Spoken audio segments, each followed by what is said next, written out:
In 2000, a 14-year-old orphan and Class 8 dropout turned to the Bible for solace, reading out loud verses to soothe him from the torment of abusive relatives, nurse him from the pain of rejection, and guide him in a world of darkness and uncertainty day in and day out. And as the sand which is by the seashore innumerable. More than 10 years later, and a 25-year-old man continues to return to the verses that molded him, only that this time he need not refer to his Bible to get his verses. Through faith also Sarah herself received the Bible is now written in his heart. When she was past age, because she judged him faithful and promised. Therefore sprang there even of one an image as good as dead, so many as the stars of the sky in multitude.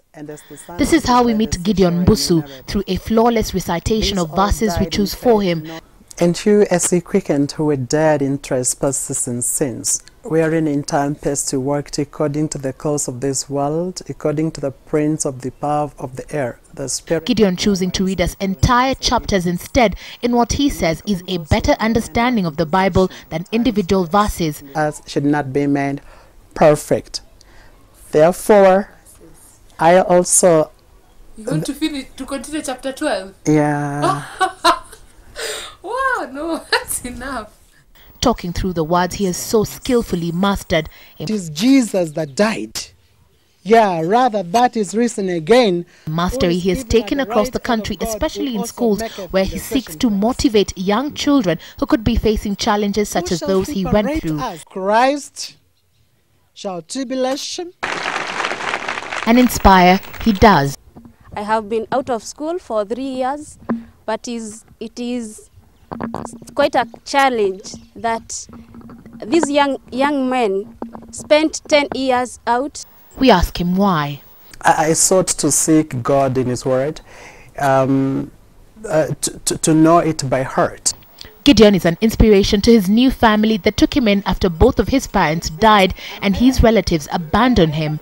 And every day they thank God for his inclusion that has since brought them closer to God. Having Gideon in our family has been a blessing for us, and knowing his story from when he was young and what he's gone through, it has encouraged us so much to actually reach out to many other disadvantaged children. I want to know Bible a lot offhand, and so yes, to some extent the fact that he's doing it makes me want to say, hey, why can't I also get these verses? Hope is the message he continues to pass on, even though his dream is to become a lawyer.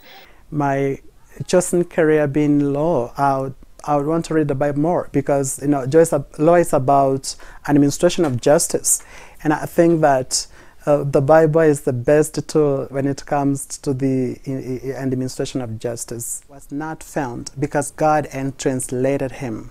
Oh. It is evidently difficult to stop him once he begins. This current situation cannot be compared with the glory that is in store for us. Hebrews 11 talks about faith. It actually reminds me that being on this earth, I've got to go through challenges. At some point, even reading out all 40 verses of Hebrews' 11th chapter. I should go to church. Humbling in his effort to seek God when he was at his worst. I read with the intention of not only cramming, not only memorizing, but also getting to understand. Actually, my main purpose and point has always been understanding God, not just memorizing. Things which are saying were not. Gideon has turned his challenging life lessons into a source of deep wisdom, and from 15 has lived a life that reflects on the words of philosopher Patrick Overton, and I quote, "When you have come to the edge of all light that you know and are about to drop off into the darkness of the unknown, faith is knowing one of two things will happen. There will be something solid to stand on, or you will be taught to fly."